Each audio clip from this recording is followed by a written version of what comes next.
Spartan TV के मुअज़्ज़िज़ दोस्तों, मैं हूं ज़िशान मुस्तफ़ा और तमाम देखने और सुनने वालों को अस्सलाम वालेकुम। नाज़रीन गिरामी, कुरान मजीद में अल्लाह ताला ने फरमाया है कि कुल्लु नफ्सिन ज़ाइक़तुल मौत, हर नफ्स ने मौत का जायका चखना है। यानी कायनात के हर जानदार के लिए अल्लाह ताला ने मौत का वक्त और जगह मुकर्रर कर रखे हैं। लिहाजा मौत से किसी को भी छुटकारा हासिल नहीं हो सकता और न ही कोई इससे भाग सकता है। इसीलिए एक दिन शैतान इबलीस को भी मौत आएगी, लेकिन वो दिन कौन सा दिन होगा और कौन इबलीस को मौत देगा? क्या शैतान को मौत के वक्त तकलीफ होगी और शैतान की कब्र कहाँ बनाई जाएगी? और क्या ज़मीन शैतान की कब्र के लिए इजाज़त देगी? और शैतान कितने अरसे तक मौत की नींद सोया रहेगा? लिहाजा आज की इस वीडियो में हम कुरान मजीद से और अहदीसों से इन तमाम सवालात के जवाबात आपको देंगे। अगर आप हमारे चैनल पर नए हैं तो हमारे चैनल को लाइक और सब्सक्राइब करना न भूलिए। लिहाजा आएँ चलते हैं और मौजू का बाकायदा आगाज़ करते हैं। नाज़रीन गिरामी, जब शैतान मरदूद को अल्लाह ताला ने जन्नत से निकाल दिया था तो शैतान मरदूद ने अल्लाह ताला से क़यामत तक के लिए मोहलत मांग ली थी और शैतान मरदूद की तमन्ना थी कि क़यामत से पहले मुझे मौत न आए। इसके बाद अल्लाह ताला ने शैतान मरदूद को मुकर्ररा वक्त तक के लिए मोहलत दे दी, जिसे कुरान मजीद में यूं बयां फरमाया गया है।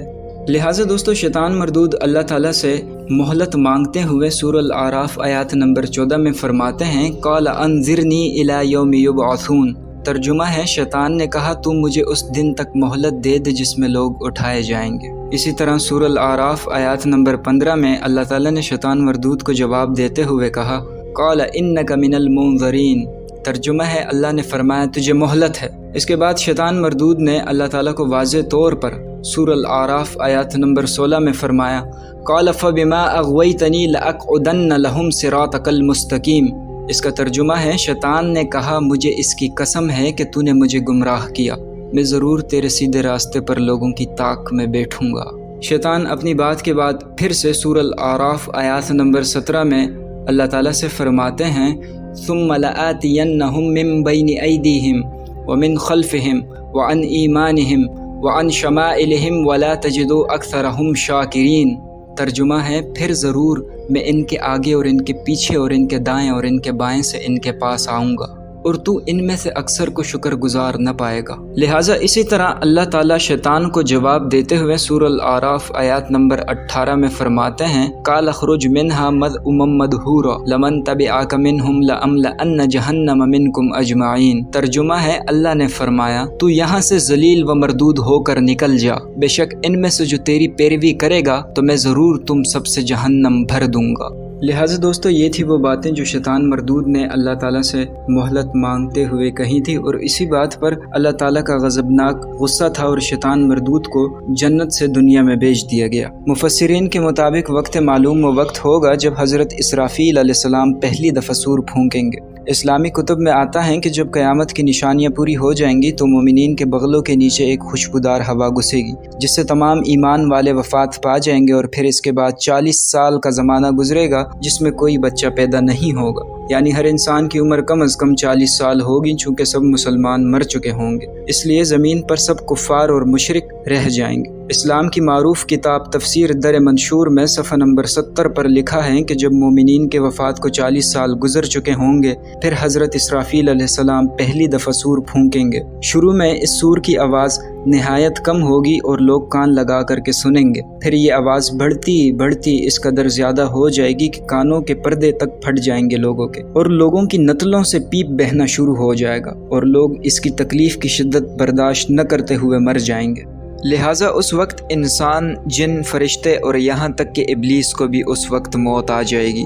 इसके ठीक 40 साल बाद हज़रत इसराफील अलैहिस्सलाम दूसरा सूर फूंकेंगे और फिर तमाम मुर्दे ज़िंदा हो जाएंगे और क़यामत कायम हो जाएगी और मीज़ान लगेगा। यानी उस वक्त इब्लीस को मौत आएगी और पहले सूर और दूसरे सूर फूंके जाने के माबैन 40 साल का अरसा होगा और ये है कि इब्लीस 40 साल तक मुर्दा रहेगा। लिहाजा नाज़रीन गिरामी, कि आप जानते हैं कि इब्लीस को मौत कैसे आएगी और शैतान 40 साल मुर्दा हालत में कहाँ गुजारेगा? इस सिलसिले में हज़रत काब बिन अहबार रज़ियल्लाहु ताला अन्हु की मशहूर रिवायत है कि हज़रत काब रज़ियल्लाहु ताला अन्हु फरमाते हैं कि जब अब्बुल बशर यानी हज़रत आदम अलैहिस्सलाम की वफ़ात का वक्त आया तो हज़रत आदम अलैहिस्सलाम बहुत परेशान हुए और अल्लाह पाक से अर्ज़ गुज़ार हुए कि ए अल्लाह, میری موت سے میرا ازلی دشمن بہت خوش ہوگا، کیونکہ میں مرنے والا ہوں اور وہ مردود قیامت تک زندہ رہے گا۔ لہٰذا اسی وقت ملک الموت حضرت اسرائیل علیہ السلام حضرت آدم علیہ السلام کی خدمت میں حاضر ہوئے اور فرمانے لگے کہ اے ابو الآدم،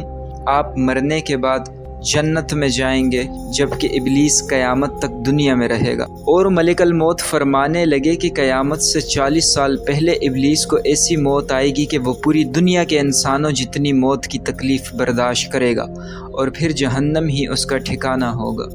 لہٰذا حضرت کعب رضی اللہ تعالیٰ عنہ مزید فرماتے ہیں کہ حضرت آدم علیہ السلام نے ملک الموت سے فرمایا کہ مجھے ابلیس کی موت کا منظر بیان کرو۔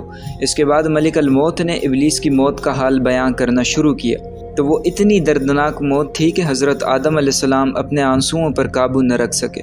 لوگ جب حضرت کعب رضی اللہ عنہ سے کہنے لگے کہ ہمیں بھی ابلیس کی موت کا حال کچھ بیان فرمائیں، لہٰذا لوگوں کی بے جان فرمائشوں پر حضرت کعب رضی اللہ عنہ نے ابلیس کی موت کا منظر کچھ یوں پیش کیا کہ اللہ تعالیٰ ملک الموت سے فرمائے گا کہ میرے غیظ و غضب کا لباس پہن کر چلو اور ابلیس کی روح قبض کرو، اور ابلیس سے تمام انسانوں اور جنوں سے زیادہ سختی کرنا۔ جب ملک الموت غیظ و غضب سے بھر کر بہت سے فرشتوں کے ساتھ ابلیس کی روح قبض کرنے آئیں گے کہ جو بھی آسمان اور زمین میں اس کو دیکھ لے گا وہ فوراً ہی مر جائے گا، اور جب ملک الموت ابلیس کے پاس پہنچیں گے تو وہ دارے مار کر رونے لگے گا۔ پھر شیطان کو موت کی تکلیف دی جائے گی، جو کہ دنیا میں ساری مخلوق کی تکلیف سے زیادہ تکلیف ہوگی۔ ناظرین گرامی، اس کے بعد ابلیس گھبرا کر مشرق کی جانب بھاگے گا اور کبھی مغرب کی جانب بھاگے گا، لیکن ہر جانب اپنے سامنے ملک الموت کو پائے گا۔ اسی طرح سمندر میں چھپنے جائے گا، مگر سمندر اسے چھپنے کی جگہ نہ دے گا۔ اسی طرح ابلیس آسمان کی طرف بھاگے گا، لہٰذا آسمان میں اللہ تعالیٰ کے مقرر فرشتے اسے آگ کے کوڑے ماریں گے۔ اس کے بعد شیطان حضرت آدم علیہ السلام کی قبر پر جائیں گے اور حضرت آدم علیہ السلام کی قبر کے پاس کھڑے ہو کر کہیں گے کہ اے آدم، تمہاری وجہ سے میں ملعون اور مردود بنا، کاش کہ تم پیدا ہی نہ ہوتے۔ پھر ابلیس کہے گا کہ کتنی سختی کے ساتھ میری جان نکالو گے۔ اس پر ملک الموت جواب دیں گے کہ جتنے لوگ جہنم میں ہیں ان سب کی موت سے زیادہ تکلیف کے ساتھ اور سختی کے ساتھ۔ یہ سن کر ابلیس تڑپنے لگے گا اور چیختا چلاتا ادھر ادھر بھاگے گا اور اس جگہ پہنچ جائے گا جہاں اس نے جنت سے نکلنے کے بعد پہلا قدم رکھا تھا، لہٰذا وہ جگہ بھی آگ کی انگارے کی طرح سرخ ہوگی اور زمین چنگاری کی طرح ہو جائے گی، یہاں تک کہ زبانیہ نامی فرشتوں کی جماعت ابلیس کو گھیر لے گی، اور یہ فرشتے ابلیس کو زنبوروں سے اور آروں سے چیریں گے، اور جب تک اللہ تعالیٰ چاہیں گے اس وقت تک ابلیس اللہ تعالیٰ کے غصے کا شکار رہے گا، اور اس وقت وہاں جہنم کی سنڈاسیاں لگی ہوں گی۔ ان سنڈاسیوں سے تڑپا تڑپا کر ابلیس کی جان نکالی جائے گی۔ لہٰذا حضرت آدم علیہ السلام اور اماں ہوا سے کہا جائے گا کہ ذرا اپنے دشمن کو تو دیکھو کس طرح ذلت کے ساتھ مر رہا ہے۔ وہ دیکھیں گے تو کہیں گے یا اللہ، تو نے ہم پر اپنی نعمت مکمل فرما دی۔ انہی جہنمی گڑھوں میں ابلیس 40 سال تک مردہ رہے گا اور یہی اس کی قبر ہوگی۔ پھر 40 سال بعد دوبارہ حضرت اسرافیل علیہ السلام سور پھونکیں گے تو تمام مردے زندہ ہو جائیں گے اور حساب کتاب کا امر شروع ہو جائے گا۔ بے شک ناظرین گرامی، اس دنیا کی ہر شے فنا ہونے والی ہے، لہٰذا ہمیں چاہیے کہ رات کو سونے سے قبل اپنی زندگی کے بارے میں سوچیں اور یہ سوچیں کہ آج کے دن ہم نے اللہ تعالیٰ کی کتنی نافرمانیاں کی ہیں، اور اس بات کا عہد کر لیا کریں گے کہ آج کے دن ہم سے جو خطائیں ہوئی ہیں لہٰذا اس پر اللہ تعالیٰ سے معافی طلب کریں گے، اور اسی طرح وہ دن دور نہیں ہوگا کہ اللہ تعالیٰ ہمیں بھی اپنے برگزیدہ بندوں میں شامل فرمائیں گے۔